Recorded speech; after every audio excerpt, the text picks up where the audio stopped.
پاکستان بننے کے بعد اکتوبر 1947 کو مولانا ابوالکلام آزاد نے جامع مسجد دلی میں ایک تقریر کی جس میں انہوں نے ہجرت کے عمل کی زبردست مذمت کی۔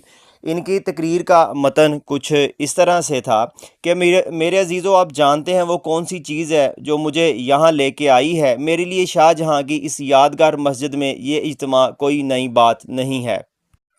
میرا یہاں پہ خطاب کرنا کوئی نئی بات نہیں ہے، فرق صرف یہ ہے کہ آج سے پہلے جب میں یہاں پہ تقریر کرتا رہا ہوں تو تمہارا چہرہ جو ہے وہ مطمئن دیکھتا رہا ہوں، تمہارے دلوں میں شک کی بجائے اعتماد جھلکتا تھا، لیکن آج تم جو ہے وہ اضطراب کی حالت میں ہو اور تمہارے دلوں کی ویرانی کو دیکھ سکتا ہوں۔ مجھے بے اختیار پچھلے چند سالوں کی سیاست یاد آ جاتی ہے کہ جب میں نے تمہیں پکارا تو تم نے میری زبان کاٹ لی، میں نے قلم اٹھایا تم نے میرے ہاتھ سے قلم چھین لیا، میں نے چلنا چاہا تم نے میرے پاؤں کاٹ دیے، میں نے کروٹ لینا چاہی تم نے میری کمر توڑ دی۔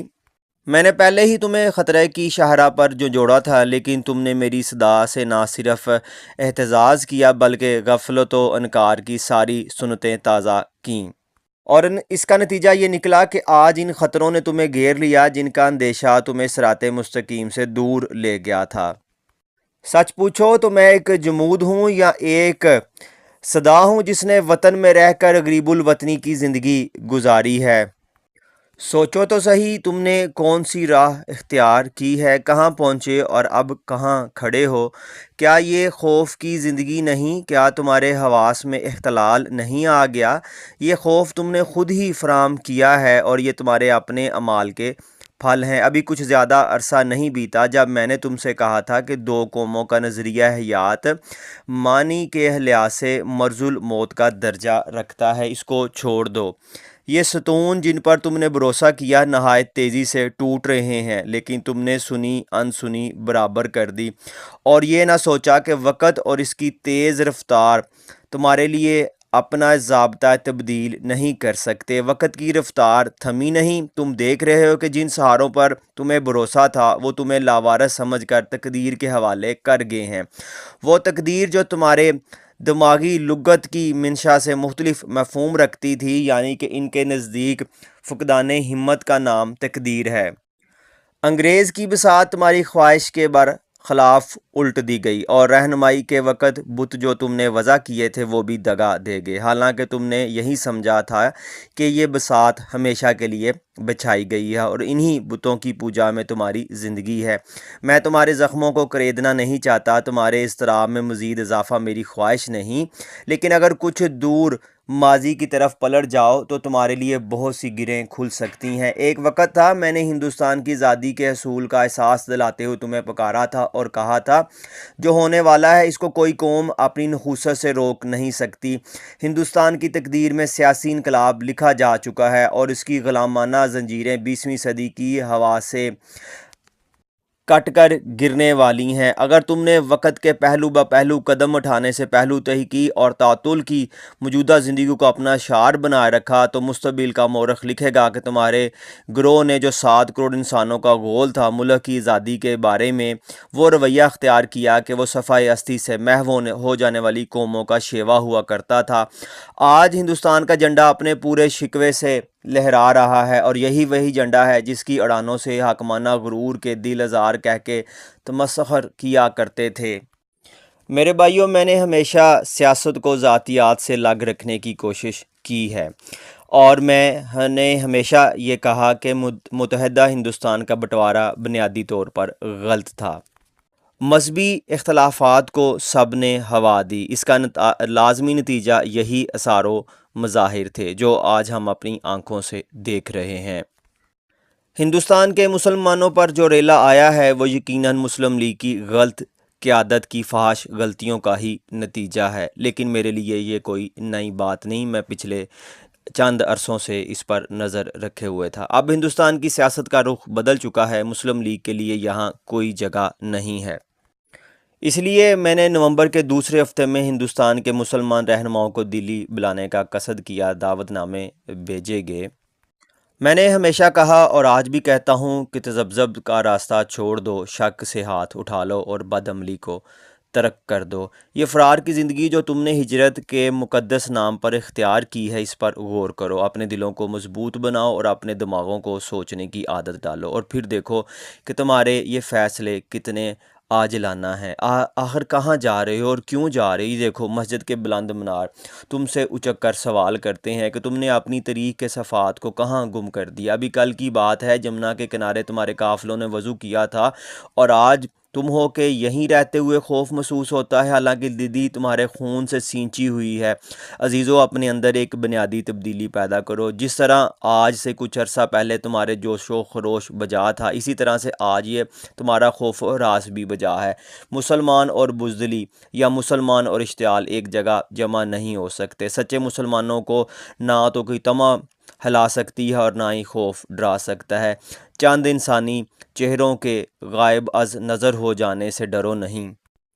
اب ڈاکٹر مبارک علی صاحب اسی کتاب کے صفحہ نمبر 106 میں جو ہیں وہ پھر لکھتے ہیں کہ آزاد کی اس تقریر کا مقابلہ آج آپ 27 سال پہلے 1920 کے فتوے سے کیجئے۔ 1920 میں وہ ہر مسلمان کے لیے ہجرت کو لازمی قرار دے رہے تھے، اور اس وقت انہیں نہ تو ان کی تاریخی عمارتوں کی فکر تھی، نہ عبادات کے مقبروں کی فکر تھی، نہ ان کے گھروں کی، اور نہ ثقافتی ورثے کی۔ لیکن 1947 میں اچانک یہ تمام باتیں یاد آ جاتی ہیں اور مسلمانوں کو یاد دلاتے ہیں کہ ان کی حفاظت کے وہ ذمہ دار ہیں، اس لیے ہجرت کی بجائے وہ مقیم رہیں اور ان کی حفاظت کریں۔ یہ سب کچھ اس لیے کیا گیا کہ مذہب اور سیاست کو ایک کر دیا گیا تھا، اور فیصلے سیاسی وجوہات کی بجائے مذہبی جذبات پر ہونے لگے تھے۔ اس کا نتیجہ یہ نکلا کہ دونوں موقعوں پر جن لوگوں نے ہجرت کی، انہیں اس کی سزا ملی۔ علماء کی اکثریت اس بات پر یقین رکھتی تھی کہ اگر خلافت ختم ہوگی تو مسلمان بے سہارا رہ جائیں گے اور ان کا مذہب کمزور ہو جائے گا۔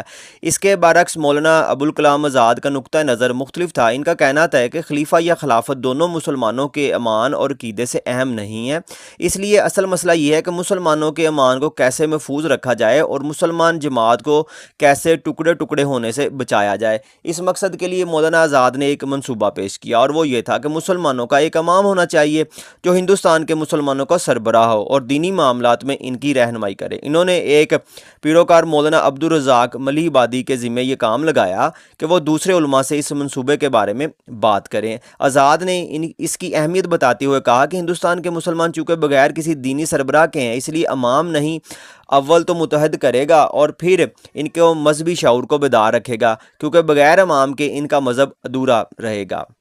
اب عبدالرزاق ملیح آبادی نے امامت کے مسئلے کو اور زیادہ وسیع کر دیا اور اس کے ہونے کی یہ دلیل دی کہ مسلمانوں کا امام نہ صرف دینی معاملات میں مددگار ہوگا بلکہ سیاسی امور میں بھی مسلمانوں کے مفادات کا تحفظ کرے گا۔ وہ انگریزوں سے جہاد کی خاطر ہندوؤں سے معاہدہ کرے گا اور اس طرح ہندوستان کی آزادی میں نمایاں کردار ادا کر سکے گا۔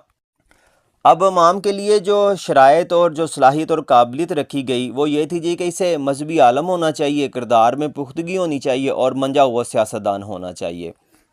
اور یہ تمام صلاحیتیں ملیح آبادی کے خیال میں مولانا ابوالکلام آزاد میں تھیں، اور وہ اس عہدے کے لیے سب سے موزوں شخص تھے۔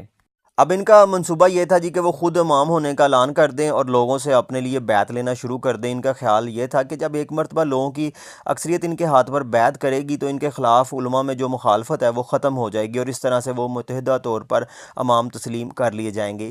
اس مقصد کے لیے مولانا آزاد نے اپنے خلفاء کو ہندوستان کے مختلف علاقوں میں متعین کرنا شروع کر دیا اور انہیں ہدایت دی کہ وہ شہر کے لوگوں کو دعوت پر بلائیں اور پھر ان کے سامنے پورا منصوبہ رکھیں اور امامت کے مسئلے پر انہیں ہموار کریں۔